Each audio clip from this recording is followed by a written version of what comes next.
Hello everyone, welcome to my YouTube channel. आज हम class 6 के बच्चों के लिए उनके कार्यपत्र का 24 करेंगे। तो चलिए स्टार्ट करते हैं। सबसे पहले आप सभी अपना नेम लिखेंगे, टीचर का नेम लिखेंगे, बॉक्स का नंबर लिखेंगे, तिथि लिखेंगे, विषय लिखेंगे, कक्षा भाग लिखेंगे। तो इस बार के आपको जो वर्कशीट है उसका विषय है हिंदी, ऐसे ऐसे कांकी भाग 4। चलिए पढ़ते हैं। पिछले कार्यपत्रक में हमने जाना कि मोहन के पिता ने डॉक्टर को फ़ोन करके मोहन की जो बीमारी है उसके बारे में बताया था। डॉक्टर को घर पर आने के लिए कहा और पड़ोसी दीनानाथ ने भी वैद्य जी को आने के लिए कहा। वैद्य जी के आने पर वहाँ क्या क्या हुआ, आओ इस कार्यपत्रक को पढ़कर जाने। तो अब क्या हुआ उसको पढ़ते हैं। तो वैद्य जी का प्रवेश, वैद्य जी आ गए। वैद्य जी ने बोला, कहाँ है मोहन? फिर वैद्य जी ने बोला, जय राम जी की। तो फिर वैद्य जी ने बोला कि कहो बेटा, खेलने से जी भर गया है क्या?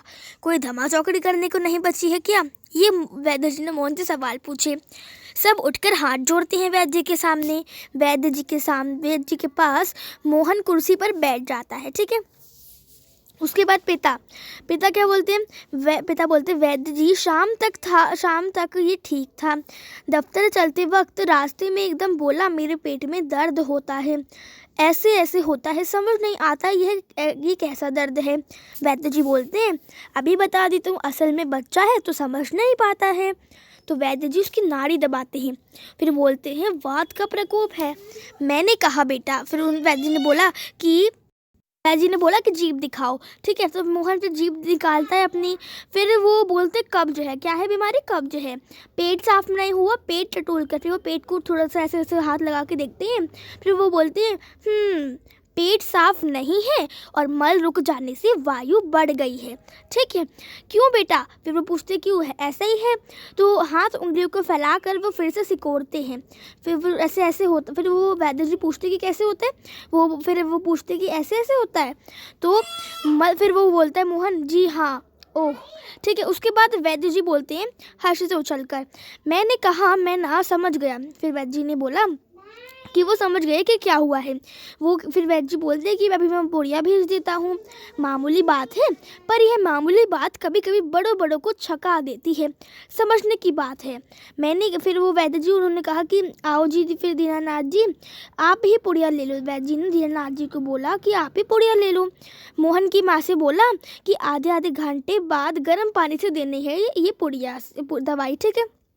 2-3 दस्त होंगे, फिर बस ऐसे ऐसे ऐसे भागेगा जैसे गधे के सिर से सींग। फिर वैद्य जी द्वार की ओर बढ़ते हैं और मोहन के पिता 5 का नोट निकालते हैं। पिता, वैद्य जी ये है आपकी भेंट। फिर वो उनके जो पैसे हैं उसको दे देते हैं। वैद्य जी बोलते हैं नोट लेते हुए, आप, अरे मैंने कहा आप यह क्या करते हैं? आप और हम 2 हैं। अब हमें बस इतने पढ़ा रखा, अब हम कुछ करते क्वेश्चन आंसर। ठीक है। निम्नलिखित प्रश्नों के उत्तर दीजिए। फर्स्ट क्वेश्चन है, ऐसे से जानने के लिए वैद्य जी ने मोहन से क्या क्या सवाल किए? तो ऐसे से जानने के लिए मोहन से वैद्य जी ने क्या क्या सवाल किए? तो पहला सवाल जो हमारे पास आता है, कि खेलने से आप लिखेंगे वैद्य जी ने मोहन से निम्नलिखित सवाल किए। उसके बाद आप लिखेंगे फर्स्ट नंबर पर, खेलने से जी भर गया है क्या? और सेकेंड नंबर पर लिखेंगे, कोई धमा चौकड़ी करने को नहीं बची है क्या? उसके बाद वैद्य जी बोलते हैं कि फिर वैद्य जी पूछते हैं, पेट साफ नहीं है, मल रुक जाने से वायु बढ़ गई है। क्यों बेटा? तो ये थर्ड हो गया। उसके बाद फिर फोर्थ सवाल होता है, वो है हमारा ऐसे ऐसे होता है। ये हमारा फोर्थ सवाल हो गया। तो कम से कम उन्होंने 4 सवाल जो है पूरे पूछे थे मोहन से। अब बात करें सेकंड क्वेश्चन की, ऐसे ऐसे दर्द को वैद्य जी ने कौन सी बीमारी समझी और उस बीमारी में क्या क्या लक्षण होते हैं उसको लिखिए।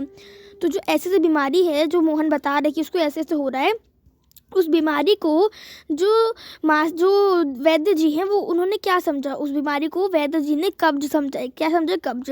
कब्ज में क्या होता है? कब्ज में पेट साफ नहीं होता है और मल रुक जाने से वायु बढ़ गई है, वायु बढ़ जाती है। ठीक है। तो ये होता है कब्ज। और अब हम बात करते हैं, बस फिर ऐसे ऐसे भागेगा जैसे गधे के सिर से सींग। वाकई में गधे के सिर से सींग का क्या मतलब है? तो गधे के सिर से सींग क्या पता है, एक मुहावरा होता है। तो अब इसका मतलब क्या है, उसका अर्थ क्या है, हम उसको लिखेंगे। तो इसका मतलब होता है गधे के सिर से सींग गायब। मतलब कि काम के बाद अनुपस्थिति या मदद के बाद किसी व्यक्ति ने कुछ करने या मदद करने का आश्वासन दिया है। ठीक है। तो ये इसका मतलब होता है, लेकिन फिर वो अनुपस्थित हो जाता है। तो यही आपको इसमें बता रखा है, आपको और कुछ भी नहीं करना। तो इस तरह से आपको इसका मतलब होता है, आप उसको लिख सकते हैं।